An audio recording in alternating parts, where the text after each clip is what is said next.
Hey everybody, Aaron here from the Cool Guys Nation, and welcome to episode 1 of Dark Angel Review.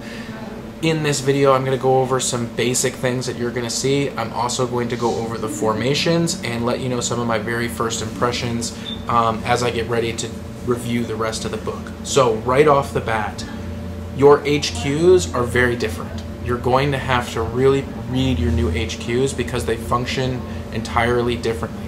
One of the big things is that because there's no more troops in the way there was before and you have formations, a lot of the special abilities like take Terminators as troops is gone. They've also changed a lot of the rules. So for example, the hunt is completely different even though they both say the hunt. Also, everything has something called Grim Resolve, and we'll go into this a little bit more in the future, but just an overview. Pretty much all of the independent characters and most of the troop choices and some of the fast attack, a lot of things have this. They get to Overwatch on a ballistic skill of 2. Now that doesn't count for jinking. If you jink, it's still jink, but if you're Overwatching BS of 2, we're going to talk about the Battle Demi company because it gets even a little bit better there. Right off the bat, there are some things in here that make me really, really, really happy. So let's just go ahead and start with the Battle Demi company right now. So the new Dark Angels have the same core formation as the Ultramarines. The Battle Demi company is the heart of your army. And if you take 2 Battle Demi companies with the same rules, you still get your free dedicated transports and whatnot. Now, that may be a bit harder with this army because your auxiliary choices that you're going to want to take are probably going to be a lot more expensive than with your Ultramarines. So I don't know if 2 Battle Demi companies is really the way you want to go with the Dark Angels, but you do have that as a starting point.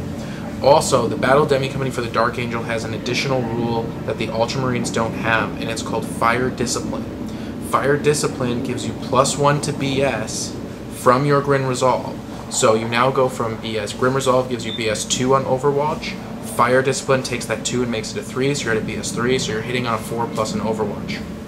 And they have some other nice rules with particular independent characters or other formations that make it even better.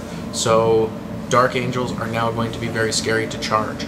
How that actually affects the game overall is one of those hard to determine things, because if you kill somebody and then they're no longer able to make their charge, that's a big deal.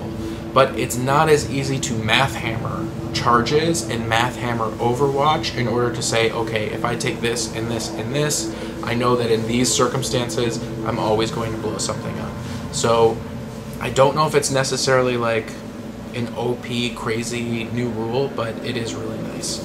Alright, after the Battle Demi company, we now have the Deathwing Redemption Force, and this is your Terminator squad.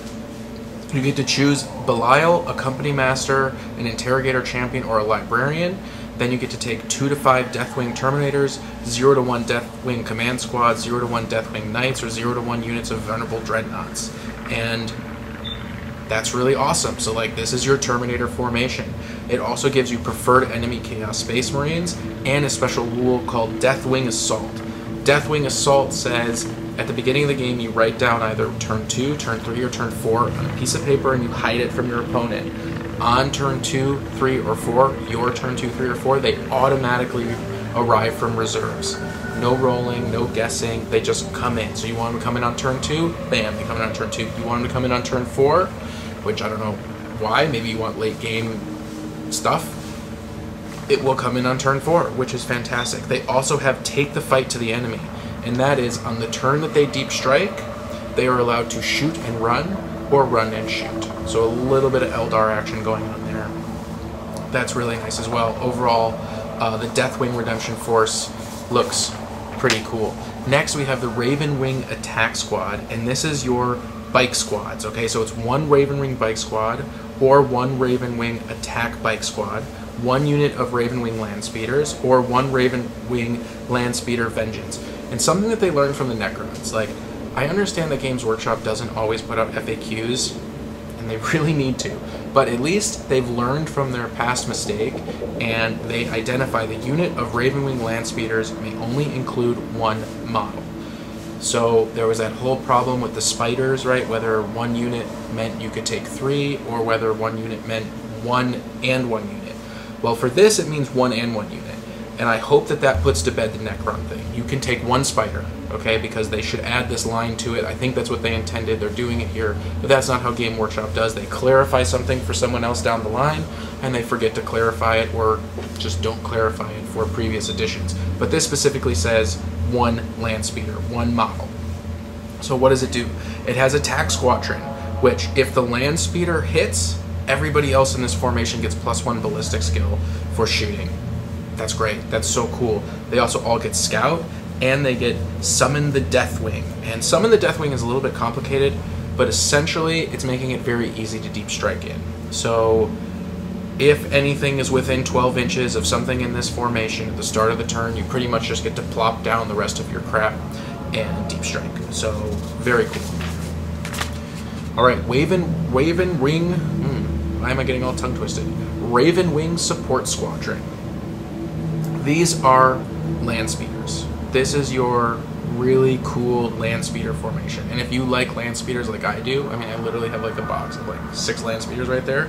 This is what you're going to want to take.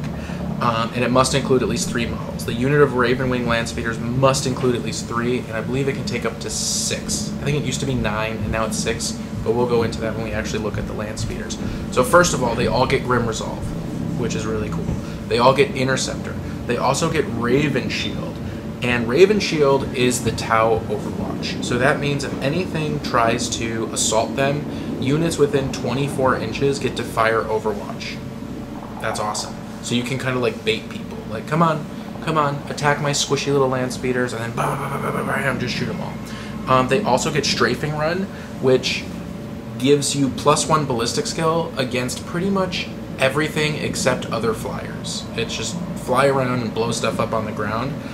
And they get Support Squadron, which means that they all have to come in on Deep Strike at the same time, I believe.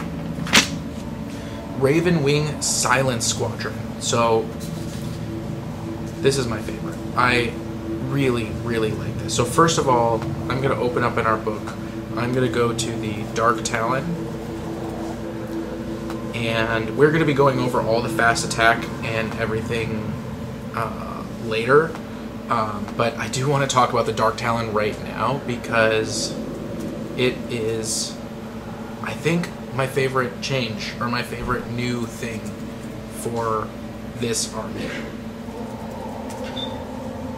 Alright, so I'm looking at the Ravenwing Darktown. BS4, front, side, rear armor 11, hull points 3. Not the hardest nut to crack. I mean, 11 is better than 10, but definitely still downable. But it has something called a stasis bomb, and the stasis bomb is strength 4, AP 5, 1 bomb, large blast, vast stasis anomaly, 1 use only. Okay, and what it does is 2. 1, everything hit gets minus weapon skill and initiative of 3 down to a minimum of 1. So you bomb and then you move your Terminators in and you cut them up. But it also forces people to take a toughness test. A toughness test or initiative test? So they must pass an initiative test for each wound suffered or be removed from play as a casualty, which is awesome, particularly against Necrons. Like, that's fantastic. But it gets even better, because if you take it in its formation, Ravenwing Silence Squadron, then it doesn't scatter, and they have to take the initiative test for each wound on 2d6 and take the highest. It's amazing. You're just like, and all of the Necrons just die. Hopefully. I mean, unless they pass their initiative test. But I think Necrons have really bad initiative. I think it's like 2 or 3 for most of them, so that's pretty awesome. And so this formation is 2 jet fighters and 1 Ravenwing Dark Talon. The Dark Talon also has the Rift Cannon, which is strength 10, AP 2, heavy 1, blast blind, Rift Vortex, and the Rift Vortex uses the Vortex rules. So if on your scatter you roll doubles, then it has the Vortex special rule, and essentially it's a strength T weapon, which is fantastic. And the jet fighters aren't that bad themselves, but we'll talk about them later. So the Ravenwing Silence Squadron and the Stasis Bomb is, I think, my favorite thing so far, except for what I'm about to tell you. This is the last formation. This is called the Hammer of Kalibond. And this seems not that great at first glance. But then you start going, wait a minute, this is actually really, really cool. So what this is this is a unit of Land Raider Crusader, or Land Raider Redeemer with a Tech Marine in it, and one unit of Predators, Whirlwinds, or Vindicators. And it's all one squad, okay? And first of all, it gets Hammer of the Heretics, +1 BS for the Land Raider, for whichever, if the Terminator's inside of it. Great, who cares? You know, the Terminator has to start inside of it, gets 5 BS, whatever, I don't care. Might of the Lion. Okay, Might of the Lion says that your Land Raider and your unit of Whirlwinds, Vindicators, or Predators is all one unit. Okay, and that means when you're firing at vehicles that are all in one unit, you resolve each hit one at a time at the armor value of the vehicle that is closest, which means that you can set your Land Raider up in front of your Whirlwinds or in front of your Vindicators, and it can absorb all of the incoming fire on armor 14. Which means that essentially your Whirlwinds, your Vindicators, and your Predators are now armor 14 until that Land Raider is cracked. And that Land Raider is going to be really hard to crack because it has a Tech Marine inside of it. That's amazing. That is really, really cool. And truthfully, it's not even that expensive of a formation.